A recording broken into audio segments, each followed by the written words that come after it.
You know, there's a new movie that came out on streaming called Playdate. I was looking forward to this. Kevin James. You know, I had oddly been looking forward to this too. Kevin James and Reacher star Alan Ritchson. And the trailers for it made it look like absolute streaming gobbledygook. And yet, at the same time, we were kind of like, I still really oddly want to see this. Because again, listen, I think Kevin James doesn't have a great movie track record, but I find him to be a really funny dude. And I really like Alan Ritchson. Well, the movie's now come out, and I have not seen it myself. I have not. I didn't realize it had popped online. But the reviews aren't good, Rob. They're not good. This one is one of the most damning. It doesn't sound all that bad, but listen to this headline on this one from The Hollywood Reporter.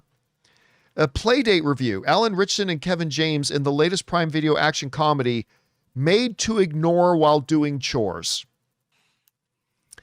A movie made to ignore while doing chores. As of this moment, the Rotten Tomatoes score of Playdate is 16%. 16%. Ooh.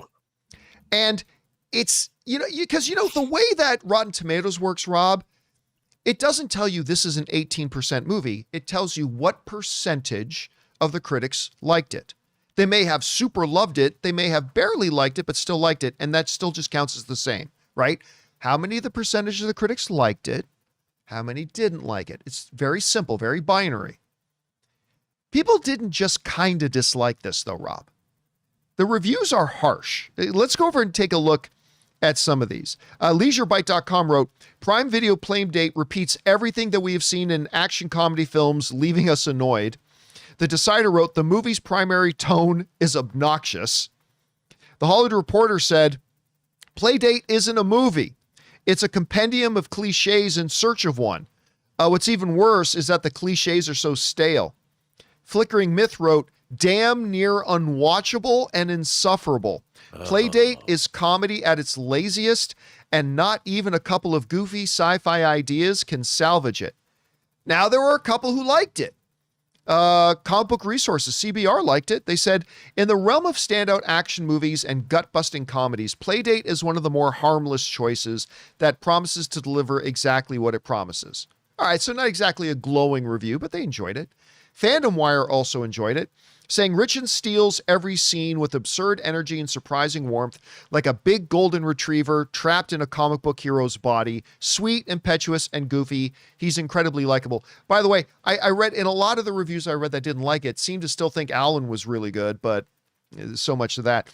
Paste Magazine wrote, the sheer cumulative ugliness of Playdate as it careens between sequences of incomprehensible action and dull as dirt comedy works to do nothing so much as corrode the spirit.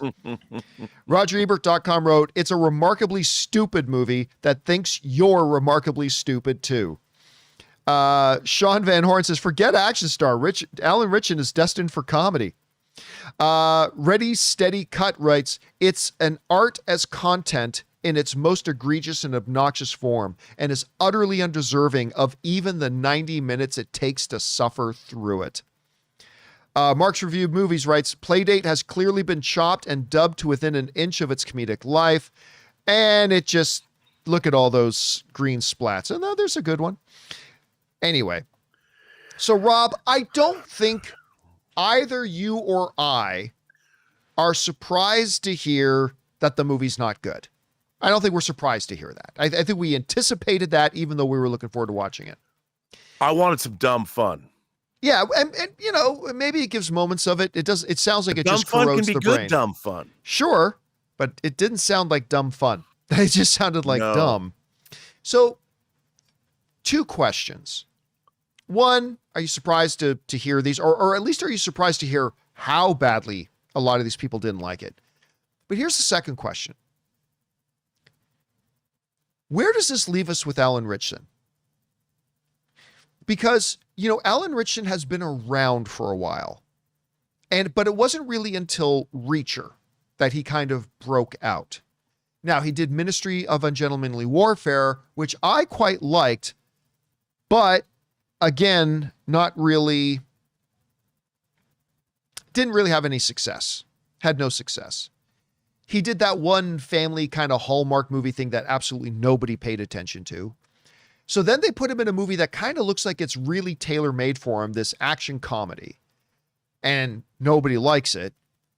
So, guys, we want to take a second to thank the sponsor of today's video, Zapier. You know, one of the biggest game changers of the past year has been AI. But let's be real, just talking about AI doesn't actually make your day any more productive. What does make it more productive is finding tools to put AI to work for you. And that's where Zapier comes in. Zapier is the easiest way to take AI and plug it directly into the apps and processes that you're already using every day. No IT bottlenecks, no complexity, just results. For me, it's been about saving time on repetitive stuff so I can focus on the work that matters and I actually enjoy. And it's not just me. Over 3.4 million companies are already using Zapier to streamline everything from sales and marketing to IT and HR. With their AI orchestration platform, you can connect top AI models like ChatGPT or Claude right into the apps you already use. So whether it's automatically enriching leads, coaching your sales team, or even resolving IT tickets, Zapier makes it simple. Guys, join the 3.4 million companies already automating with Zapier and transform how you work with Zapier and AI. Get started for free by visiting zapier.com/Campea. That's zapier.com/Campea.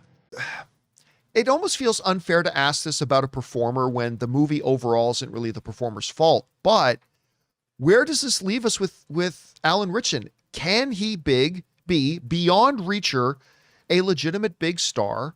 I don't know. How are you seeing all this right now? Well, I find the way the business is running. So Alan Ritchson is obviously great as a headliner on Reacher. I think everybody who likes He's that show, fantastic in that. he's so great. He embodies the character as written by Lee Child, and people really love that show. I'm looking forward to the spinoff. I don't know what Neely, what happened to that? Where's that? But I really like the show a lot.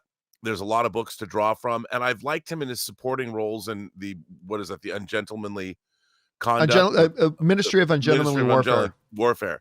I thought he was great in that, being part of the ensemble. I think this was a stab that his people, call it his representation, said, look, you're going to do a streaming movie. You probably get a nice paycheck. Maybe it'll open up. Maybe you could be an action star and the new Adam Sandler, or a combination of the two, and get a deal to make Christmas movies and action movies, kind of like what Mark Wahlberg is doing. Yeah. With his and getting paid a lot of money to do it. Yeah. And getting paid a lot. And I see that, that is on paper a good way to go, I think, if you get the material. But if you're going to get a ChatGPT written script that it's not clever, and it's not there, at least the reviews are saying how cliche it is. If you've got somebody like Alan Ritchson who has a physicality to him, but can also be funny, because Reacher's pretty funny sometimes. And I can understand where they see the comedy, but comedy is only as good as its material. And if you don't have great comedy material, there's nothing that gets older faster. There's nothing that curdles worse than bad comedy. And if all of this, I was looking forward to this because obviously you could tell from the trailers that it was cliche, but I was hoping they'd put a spin on it because Alan Ritchson was in it, and apparently I'm disappointed to hear that it didn't work. So yeah, I'm sad, John. I really was looking forward to this.